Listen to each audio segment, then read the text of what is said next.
ساری عمر مرد صرف اس کے پیدا ہونے کی خوشی ہوتی ہے، اس کے بعد وہ جوں عورت کی خدمت کرنے کے لیے نکلتا ہے تا دم مرگ وہ عورت ہی کی خدمت کرتا ہے، کسی بھی شیپ میں۔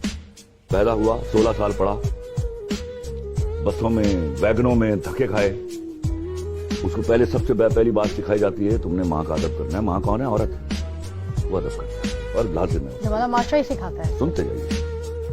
اس کے بعد جو ہی یہ بات اس کو سکھا دی جاتی ہے کہ پہلی تنخواہ تم نے ماں کی ہتھیلی پر رکھنی ہے۔ کون ہے ماں؟ عورت۔ اس کے بعد جب تک وہ کمانے کی عمر تک پہنچتا ہے، بہنیں جوان ہو جاتی ہیں، اب ان کی شادیاں کرنی ہیں۔ کون ہے بہنیں؟ عورت۔ ان سے فارغ ہوتا ہے تو اس کی شادی ہونی ہے، یا اس نے کوئی محبوبہ رکھنی ہے، وہ کون ہے؟ دونوں عورت۔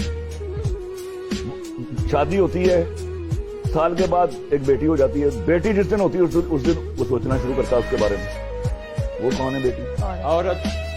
اور جس دن وہ اس کے بعد آپ وہ سنڈے کو آپ اکثر دیکھیں گے، سیٹرڈے سنڈے کو اتنی شیپ بڑی ہے، وہ دہی لے رہا ہے بیچارہ، یہ وہ کر رہا ہے۔